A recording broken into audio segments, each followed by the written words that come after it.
Bagaimana cara atau langkah-langkah memperoleh kepercayaan dari masyarakat untuk melakukan salah satu fungsi mahasiswa sebagai social control dan pembawa perubahan? Ini bukan salah satu, itu dua. Jadi bagaimana caranya kita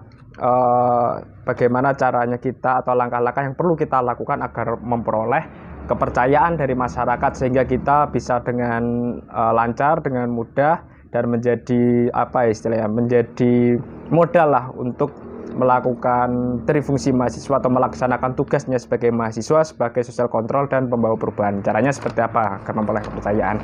Oke, jadi memang benar, kepercayaan itu adalah suatu hal yang sangat berharga, dan kepercayaan itu adalah fondasi, adalah sebuah dasar dari sebuah hubungan apapun itu, hubungan interaksi antar teman, hubungan dengan pasangan, hubungan dengan masyarakat, dan hubungan dengan siapapun.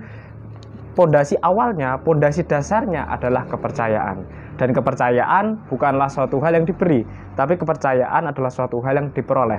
Sehingga agar kita menjadi pribadi yang bisa dipercaya, maka kita perlu menginvestasikan. Kita perlu berinvestasi. Kita perlu berinvestasi tindakan-tindakan, perilaku-perilaku yang mencerminkan bahwa kita ini sosok yang patut dipercaya, pantas untuk dipercaya. Jadi seperti apa caranya agar kita dapat dipercaya? Ya, jadilah pribadi yang bisa dipercaya. Lantas seperti apa caranya agar bisa menjadi pribadi yang dipercaya, atau langkah demi langkah apa yang bisa kita lakukan agar menjadi pribadi yang bisa dipercaya? Ada 4. Yang pertama adalah keterbukaan atau transparansi. Jadi dalam menjalin sebuah hubungan, dalam menjalin sebuah komunikasi, ataupun menjalin sebuah interaksi dengan siapapun, komunikasi dengan pasangan, dengan teman, dengan masyarakat, ataupun dengan siapapun, maka kita harus menjadi pribadi yang transparan, menjadi pribadi yang terbuka. Jangan sampai ada yang ditutup-tutupi. Karena begitu ada yang ditutup-tutupi, suatu hari nanti ketika apa yang kita tutupi itu ketahuan, maka kita akan dicap atau memiliki label sebagai seseorang yang diragukan kepercayaannya, atau orang mau percaya kepada kita jadi goyah karena kita memiliki sebuah record yang tidak terlalu baik terhadap komunikasi kita. Jadi cobalah untuk menjadi pribadi yang transparan, yang terbuka, berbicaralah apa adanya, berbicaralah dengan sederhana, dengan bahasa, kalau dengan masyarakat ya gunakanlah bahasa masyarakat agar mudah dipahami. Jadi tidak menggunakan bahasa yang bertele-tele, yang berbunga-bunga sehingga menimbulkan multitafsir, dan ini rentan sekali salah paham kalau sampai kita menggunakan bahasa yang multitafsir atau bahkan mungkin bahasa yang tidak dimengerti oleh masyarakat. Nah, itu penting sekali. Jadi berkomunikasi secara transparan, secara terbuka, dan juga dengan bahasa mereka gitu kan. Kita yang harus bisa menyesuaikan dengan bahasa mereka. Itu yang pertama. Yang kedua adalah menepati janji.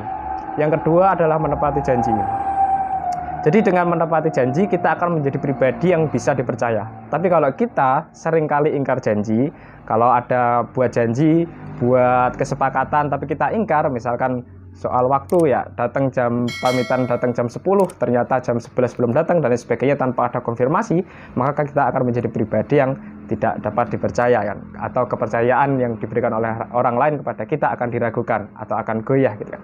Nah, gimana misalkan kita ada halangan atau ada suatu masalah ya, barangkali ketika sudah membuat janji kemudian kita ternyata ada masalah baru, ada problem yang menghalangi kita untuk menepati janji tersebut, ya solusinya kembali ke poin nomor 1, yaitu masalah transparansi dan terbukaan. Jadi dikomunikasikan bahwa kita tidak bisa hadir barangkali. Kita tidak bisa hadir karena ada kendala seperti ini, dan lain sebagainya. Itu dikomunikasikan. Itu kembalinya ke nomor 1, masalah keterbukaan. Kemudian yang ketiga adalah mengakui kesalahan. Nah, ini yang sulit. Karena dalam mengakui sebuah kesalahan, kita butuh jiwa yang besar, kita butuh hati yang besar. Dan ini adalah suatu hal yang sangat sulit dilakukan ya. Mungkin orang-orang bisa melakukan minta maaf, kita bisa melakukan minta maaf, tapi jarang sekali kita bisa mengakui kesalahan ini. Jadi kita sekedar minta maaf aja untuk sekedar memperbaiki hubungan, kita sekedar minta maaf untuk agar komunikasi kita tidak terputus, agar silaturahim kita nggak terputus, tapi di dalam lubuk hati kita itu nggak mengakui bahwa kita itu salah. Ini yang sulit. Jadi kita harus terbiasa, kita harus berlatih agar menerima ketika kita melakukan suatu kesalahan, akui itu sebagai sebuah kesalahan, akui itu sebagai sebuah kekurangan diri kita, dan minta maaf dengan tulus, dengan landasan bahwa kita memang benar merasa salah dan lain sebagainya tadi. Dengan begitu kita akan menjadi pribadi yang dapat dipercaya, karena kita menjadi seorang yang gentleman, menjadi seorang yang jujur, menjadi seorang yang hatinya luas gitu kan. Sehingga kita orang ketika orang itu ketika melihat kita mengakui suatu kesalahan, yang ada barangkali itu bukan malah menganggap kita rendah, tapi justru akan menganggap kita itu sebagai orang yang hatinya luas, sebagai orang yang jiwanya luas, sebagai orang yang pemberani gitu. Karena berani mengaku kesalahannya. Sehingga orang yang pemberani seperti itu, orang lain akan memberikan trust kepada kita. Orang lain akan memberikan kepercayaan kepada kita. Karena kesalahan kita pun kita akui, kita ungkapkan, kita jujur terhadap kesalahan yang kita lakukan. Apalagi terhadap amanah-amanah orang lain yang mungkin diberikan kepada kita. Itu cara yang nomor 3. Kemudian yang terakhir atau yang keempat adalah kebaikan yang konsisten. Nah, jadi kebaikan saja belum cukup, tapi harus juga disertai dengan kebaikan yang konsisten.